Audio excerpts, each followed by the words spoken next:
The CNBC app. Global market news in one place. Customizable sections and personalized alerts. Stocks tracking, interactive charts and market insights all in your hands. Stay connected. Stay informed. Download the CNBC app today. A warm welcome to Squawk Box Europe. I'm Steve Sedgwick with Karen Cho and Ben Boulos, and these are your headlines. Israel and Iran trading strikes for the first time since April, sending oil futures higher, potentially putting a peace deal at risk and drawing the ire of President Donald Trump. Friday's AI sell-off on Wall Street spills over into the new week, with the KOSPI tipping circuit breakers after a blowout jobs print lifts bets on a Fed hike. But President Trump sticking to his guns on monetary policy. I'm of a different feeling. I think Kevin's fantastic, and I want him to do whatever he wants. I don't want to have a big influence on him. But we had a great report. We're doing great. And it's unfair that whenever you do great, they want to raise interest rates. It should be the opposite way. Italy's largest lender, Intesa Sanpaolo, looks to hijack a potential merger between BPM and Monte Paschi, tabling an offer for all BMPS shares.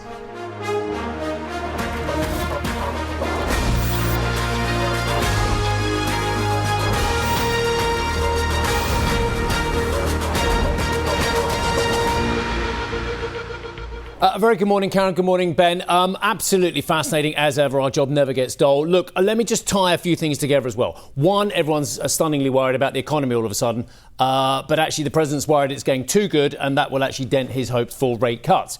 As we've seen already, great jobs report on Friday, and actually a very robust US economy is now raising the prospect of great jobs plus higher inflation equals higher interest rates. The president especially worried about that. Two, AI valuations and tech more generally valuation, something we discussed a lot last week. Again, what does that mean? Is suddenly the AI story off? I don't think so. But what is off is the valuations getting a little bit more concerning. And three, of course, the war. And I think Dan is good, so we're going to go straight to Dan on this one as well.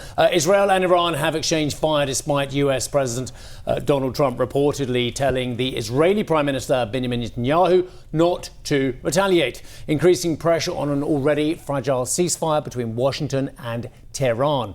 Mr. Trump told the Financial Times that Netanyahu will have no choice but to accept any deal reached with Iran. Okay, and that Tehran's strikes on Sunday have no impact on his desire for an agreement. Let's get to Dan for the latest on that before we flesh out the other stories we were talking about at the open there. Dan.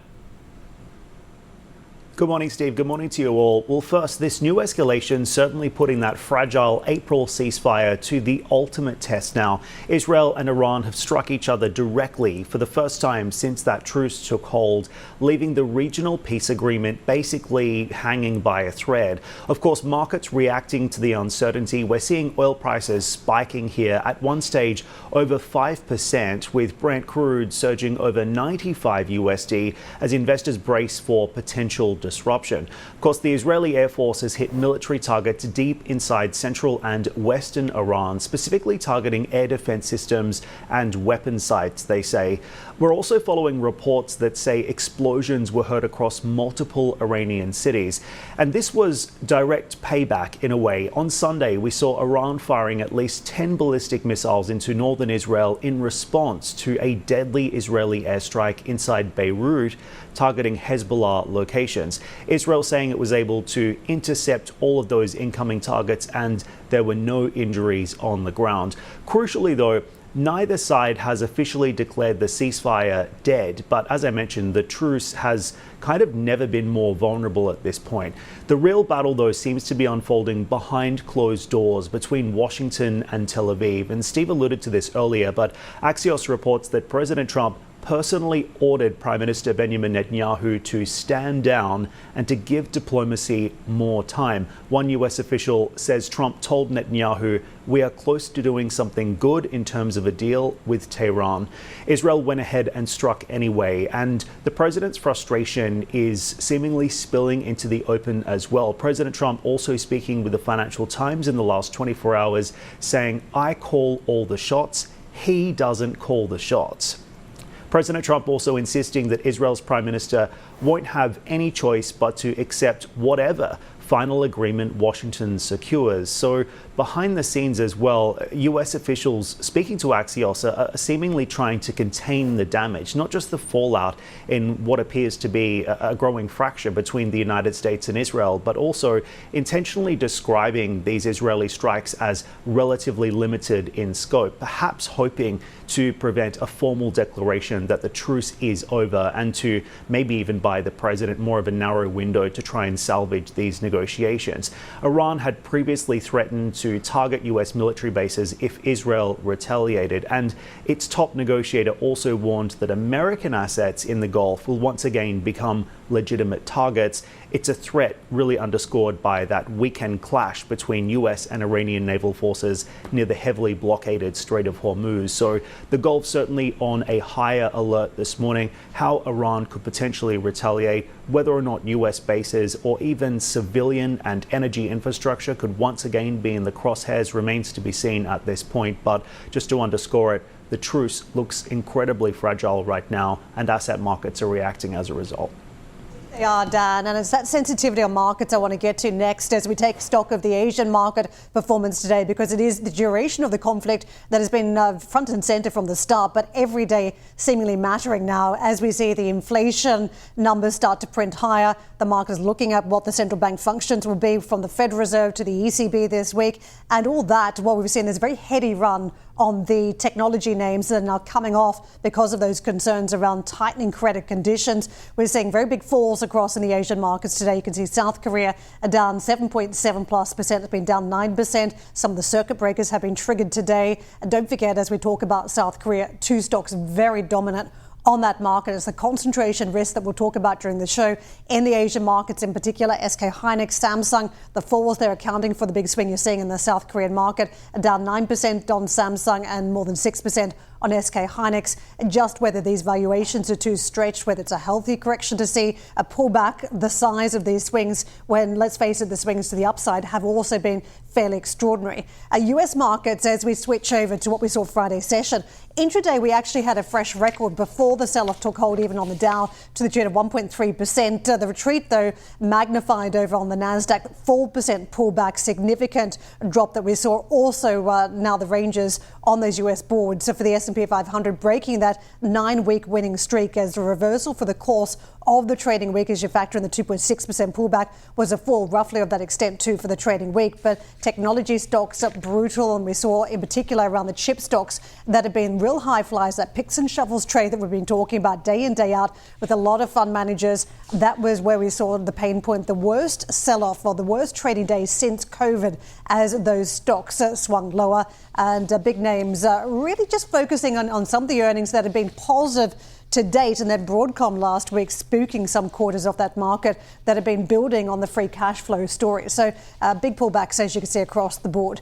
Now to European futures, picking up on some of the action. We were down last week, but more contained to the downside. Don't forget, we've been very much contained to the upside. So very logical that as the sell-off took place, we didn't see as much of a fallout here. 0.5% down for the trading week. And again, small ranges Friday, only 1/3% coming off the likes of the Stocks Europe 600.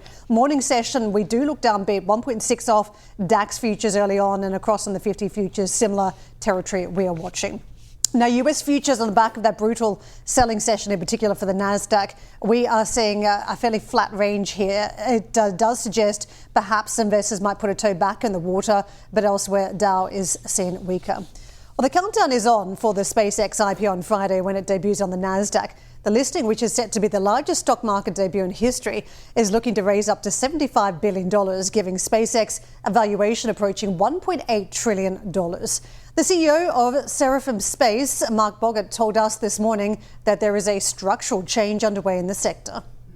The defence dollars that have been pouring in space for the last year, 18 months, have really created space into a category that's got much broader appeal now to a wider number of investors. So we've seen investors for the first time starting to take positions in space, everything from private equity to sovereign wealth funds to family offices, along with institutional investors, are all now very carefully looking at the broader space market. Of course, SpaceX being the the core feature in the market at the moment, the largest company. But the reality is that it's quickly recognized that SpaceX only represents around 20% of the overall space market opportunity. So what we've seen during the course of the last year is really just increased demand across all parts of the space ecosystem. Well, let's get to John Blank, Chief Equity Strategist at Zacks. John, the SpaceX IPO, some believe, is symbolic for the markets, whether it's showcasing some sort of market top after what has been an incredible run into AI. And the question this week, I think, for a lot of investors is, Houston, we have a problem. That is what some quarters of the AI market is looking at. What do you think? Yeah, let's put the SpaceX price to sales ratio out there. The very highest S&P 500 component is Palantir, which is 40% below where SpaceX will price itself. SpaceX will price itself on 92 times price to sales. The average S&P price to sales ratio is 3.6. So we've got 60-some stocks here in the S&P 500 that are basically half of the index that are over 10, that are driving this entire bubble.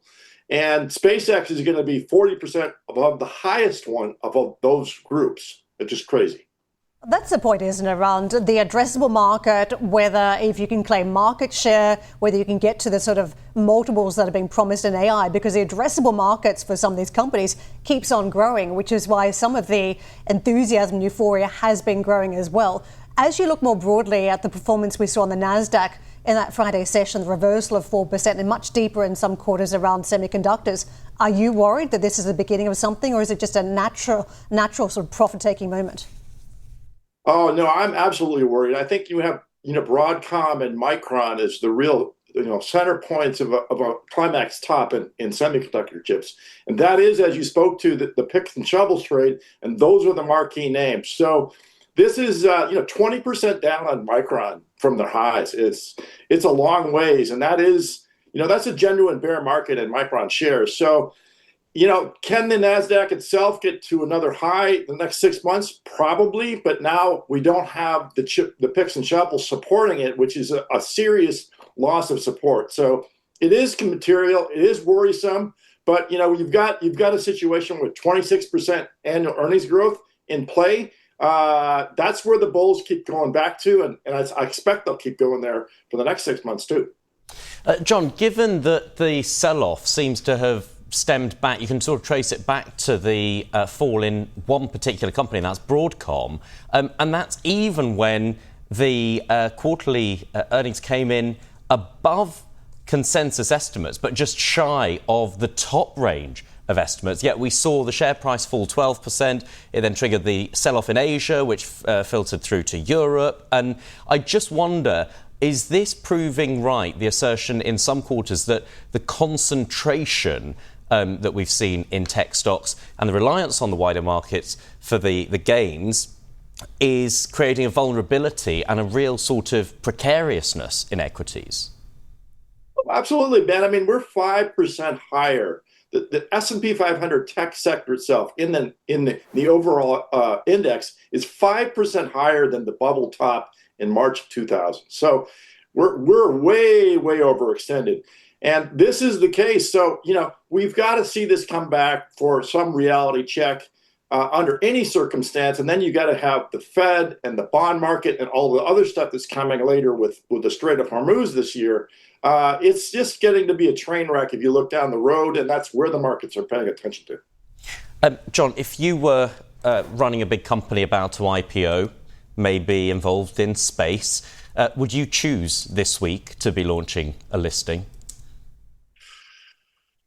I get it. I get it from the shareholder perspective. This is an IPO. This is a time when they can get a rich valuation done if they want to get it done. So yeah, I think I get why they're doing the SpaceX IPO, but it's very concerning because it's going to leave a long multi-month process to actually price SpaceX, and all of these shareholdings on SpaceX are out in the hyperscalers on all their balance sheets, and that earnings growth you talked about is accounting for these off-market SpaceX shares that goes mark to market on these shares. So we can see just a cascading downward revision of earnings estimates if the SpaceX shares fall 40, 50, 60% over the next 6-8 months, which I would expect they will. John, you're being incredibly disingenuous. Good morning, my friend. And as am I, by the way. I'm putting myself in the bracket that I'm asking you about the question. Because we are not thinking creatively enough. Because as Goldman Sachs has said, who coincidentally are left lead on this whole project as well, they're going to have 100 times worth of revenue within 3.5, 4 years as well. So, John, whilst you're correct in one way at 92 times sales, and I've used the same measure myself many times to value these companies, the fact is you and I are being disingenuous. We're not thinking far further enough ahead. If they are going to grow their sales 100 times, then the valuation is perfectly reasonable. Yeah, look, Steve, I've been out in Los Angeles for the bulk of this SpaceX story, and I've listened to these rockets take off from Vandenberg. There's 9,600 satellites up there. They got started put up in 2018. So this is the most profitable part of SpaceX, Steve, the most profitable, Starlink. And all they have to show for themselves after all this effort is 10 million Wi-Fi subscribers worldwide. That's what it is. And the reason is pretty simple, Steve. I'm speaking to you for $40 a month on fiber optic cable. And that is at 500 Mbps. And SpaceX is going to charge me $155 for 400 Mbps, which is 100 less than I have now. So this is the problem. They are not price competitive. They are already maxed out at 10 million subscribers, and that's the best business. That's what they've been finding on Earth, planet Earth. Now let's talk about the 26 trillion they're going to find out in space beyond Earth. Look, it's just kind of like the Unabomber manifesto all over again, but it's Elon Musk. It's just kind of crazy. Yeah, I hear what you're saying, John, and I have a great degree of sympathy for everything you just said. Okay, look, here's the thing. So when I look at a portfolio and how to construct it, I find oil quite racy for me at the moment as well. It's all on the flip of a dime, really, on what the latest news flow is or what the latest is from the president. So that's too racy for me. I'm finding AI and tech far too racy as well, which leaves a vast amount of the rest of the market, which what I want to ask you is, how is that valued? Because if I was concerned about certainly the latter of those other two sectors, I would certainly look elsewhere within the market rather than taking my money off the table. Yeah, that's the point. And I've made it myself. I mean, I have market weights on the small and mid caps and the large caps for this reason. You've got equal weight, S&P 500, 17 times earnings, and it's basically the same for the small and the mid caps. So there is a valuable, lesson here, which is, people are going to find their way into a broader set of names and indexes that don't track these either the IPOs or these crazy AI, 60 names or the ETFs that make them up. That's definitely going to happen. I would expect it to be the mid caps that'd be the place that people play most. Okay, John, thank you very much. John Blank, Chief Equity Strategist at Zacks. Coming up on the show, Israel and Iran trade strikes as the war enters its 100th day. We'll look back on the damage that's been caused. Plus, Italian lenders circle Monte dei Paschi. Intesa Sanpaolo throws its hat in the ring, launching a fresh €30 billion takeover bid. We'll bring you the latest. And it's all systems go. SpaceX prepares to go public this week at an eye-watering valuation. We will talk through the numbers and this year's IPO rush with 20 VC founder Harry Stebbings. That conversation at 9:15 London time.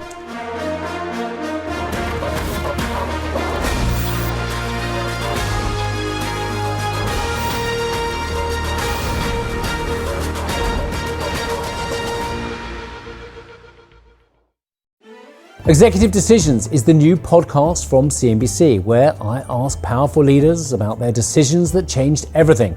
I'm Steve Sedgwick. Here's the CEO of the London Stock Exchange Group, Julia Hoggett. There is no justification whatsoever for not doing the right thing, even if the right thing is hard to do.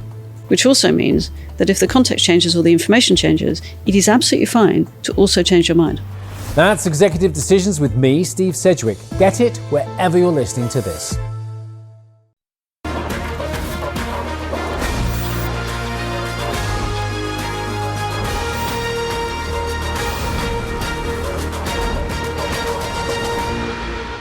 US non-farm payrolls came in strong at 172,000 in May, far above the Dow Jones estimates for 80,000. Now, unemployment held steady at 4.3% as expected, while average hourly earnings rose 0.3% for the month. Traders bet the strong jobs print has now reduced the possibility of a Federal Reserve rate cut anytime soon. Well, Donald Trump said it would be wrong for the Federal Reserve to raise interest rates following that strong jobs report. His comments to NBC pile pressure on the newly elected Fed Chair Kevin Warsh, who is set to lead the central bank's first policy meeting later this month. I'm of a different feeling. I think Kevin's fantastic, and I want him to do whatever he wants. I don't want to have a big influence on him. But we had a great report. We're doing great. And it's unfair that whenever you do great, they want to raise interest rates. It should be the opposite way. It should, with respect to the president, who knows many things I will never know, if you're doing really great, that means the economy doesn't need juicing so much, which means it doesn't necessarily need lower interest rates. But of course, in his previous incarnation as a property developer, lower interest rates are the golden desire, the nirvana, what have you as well. So the fact of the matter is, if the inflation data is as hot as the employment data, it is virtually impossible for Kevin Warsh to do the bidding of the president and cut rates. This is the president who has previously said he wants rates as low as 1% as well. So, dare I say it, Kevin Warsh won't, but he probably could turn around and say, well, sir, if you sort out this war, which has led to those higher inflation impetus, those data points getting higher because of the war, and it's unarguable that the war plus tariffs equals higher inflation. I think even the most diehard MAGA supporter can say that. The fact of the matter is, Kevin Warsh's hands are tied because of the president's actions. Yeah, let's not pretend the president is a passive participant here calling for higher rates. He has been plugging in different factors here that have been contributing to inflation, from the tariff story quarter on quarter that we've seen, from the war in the Middle East that has driven up energy prices and everything else that is stuck in the Strait of Hormuz that's been impacting food prices. He's plugged in some major ingredients here that have contributed to a higher inflation reading. The big narrative that in some ways changed on Friday because we had that headline number that was so strong on the payrolls, plus the revisions for the prior months as well. The extra part here is that there's no longer a given that we've got a tame labour market where employees are not asking for pay rises because of the inflation story. I mean, that was the one narrative that seemed to me flipping Friday, where you could have a wage price spiral similar to what we saw previously, because you've got a strong labour market, you've got inflation in the mix.